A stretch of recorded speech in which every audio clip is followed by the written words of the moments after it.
The Elephant Island Chronicles presents The Emperor's New Reality, a sequel to Hans Christian Andersen's timeless tale, The Emperor's New Clothes, by Conrad Hannon, narration by Amazon Polly. Forward. This story is a sequel to Hans Christian Andersen's timeless tale, The Emperor's New Clothes. While it continues Andersen's narrative, it ventures into new territory, exploring themes of power, deception, and the fragility of leadership in a complex world.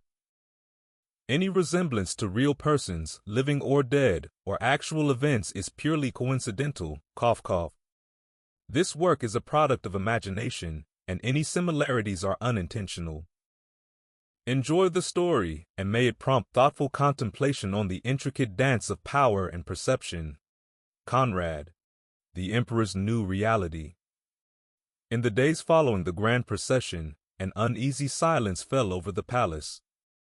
The emperor had retreated to his chambers, refusing to emerge or speak with anyone. His most trusted advisers gathered in secret, their faces drawn with worry and exhaustion. "What are we to do now?" the chancellor asked, his voice barely above a whisper. "The people know. They've seen the truth with their own eyes." The Minister of Public Affairs shook his head. "Perhaps we can convince them it was all part of an elaborate test, a way to identify the truly loyal subjects. And make fools of ourselves in the process," scoffed the treasurer. "No, we must find a way to maintain order without acknowledging the obvious." The room fell silent as each advisor contemplated the gravity of their situation. They had spent years carefully constructing an image of strength and infallibility around their emperor. Now, with a child's innocent words, that illusion had shattered. "We could limit his public appearances," suggested the master of ceremonies. "Keep him secluded, issue proclamations in his name. The people need never know the extent of—" "Of what?" the chancellor interrupted sharply. "Speak plainly for once. We're all thinking it." The master of ceremonies swallowed hard. "The extent of his limitations." A murmur of uncomfortable agreement rippled through the room. They had all noticed the emperor's decline, the forgotten names, the confused ramblings, the inability to make coherent decisions, but to acknowledge it openly felt like treason. "And what of foreign affairs?" the foreign minister interjected. "Our enemies will surely seek to exploit this weakness. We cannot hide him away entirely." The chief of intelligence leaned forward, his eyes glinting. "Then we must create a new illusion. One so grand, so all-encompassing, that it makes the people forget what they saw. We'll flood them with spectacle, grand proclamations, and bold initiatives." "But who will truly rule?" asked the chancellor. A heavy silence fell over the room. Each advisor saw the hunger in the other's eyes, the barely concealed ambition. "We will, of course," the chief of intelligence said smoothly. "For the good of the empire, we'll guide his hand, whisper in his ear. The emperor need only play his part." The master of ceremonies shifted uneasily. "And when he can no longer even do that? When he can no longer maintain even the pretense of coherence? Then we pray we've woven our own invisible cloth so well that no one dares to point out the obvious," the chancellor replied grimly. "For if our emperor falls, we all fall with him." As dawn broke over the city, the advisors dispersed, each lost in thought. They had maintained the facade for so long, could they truly sustain it for years to come? And at what cost to the empire they had sworn to serve? Outside the palace walls, life in the city slowly returned to normal. But a current of unease ran beneath the surface, a shared secret that no one dared speak aloud. They had all seen the emperor's true state and knew that the greatest deception was yet to come. Weeks passed, and the emperor remained hidden from public view. His proclamations, now penned by the chief of intelligence and signed with a trembling hand, grew increasingly grandiose. The palace became a theater, with advisors rehearsing their roles, choreographing every move and word to maintain the illusion of a capable ruler. Rumors began to swirl among the populace. Some believed the emperor was gravely ill, others whispered of a coup. The advisors countered these tales with stories of the emperor's deep contemplation of his grand vision for the empire's future. They orchestrated events to distract and dazzle, parades, festivals, and elaborate ceremonies showcasing the realm's might and unity. But the cracks in the facade widened.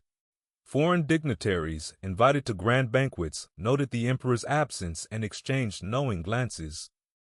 The common folk, despite the spectacles, began to question the authenticity of the proclamations.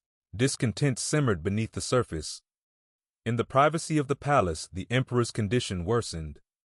His moments of lucidity grew fewer, his rants more incoherent. The advisors' once steady hands began to shake with the weight of their deceit. They met more frequently, their discussions turning desperate. "We can't keep this up," the master of ceremonies admitted one evening, his voice trembling. "The strain is too great. The people will see through the charade." "We have no choice," the chancellor replied, his tone resolute. "To admit the truth now would be to invite chaos.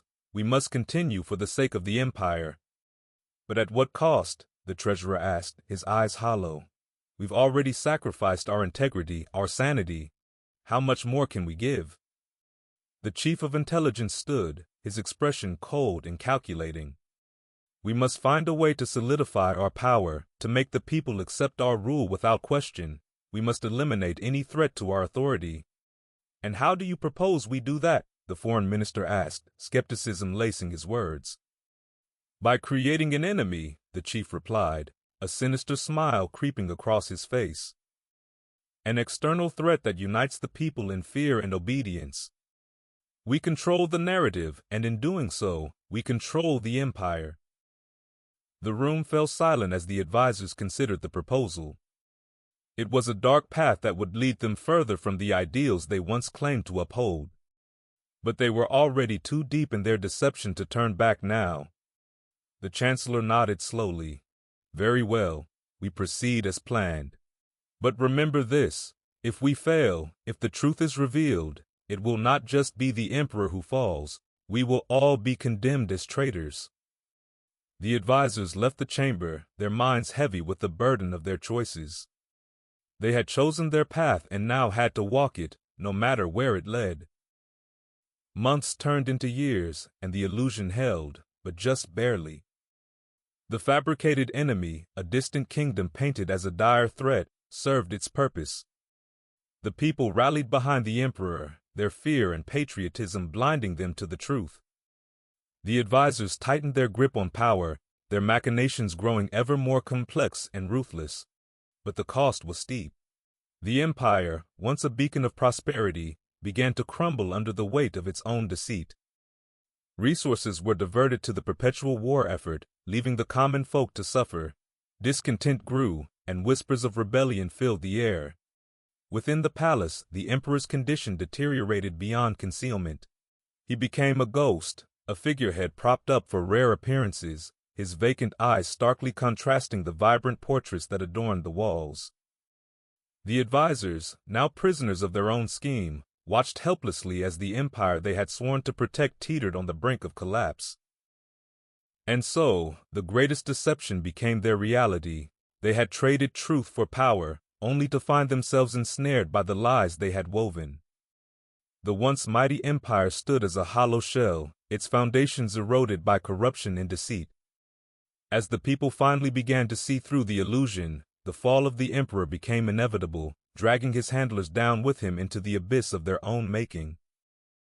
In the end, the truth was laid bare for all to see, not through the innocent eyes of a child but through the collective awakening of a betrayed and broken populace.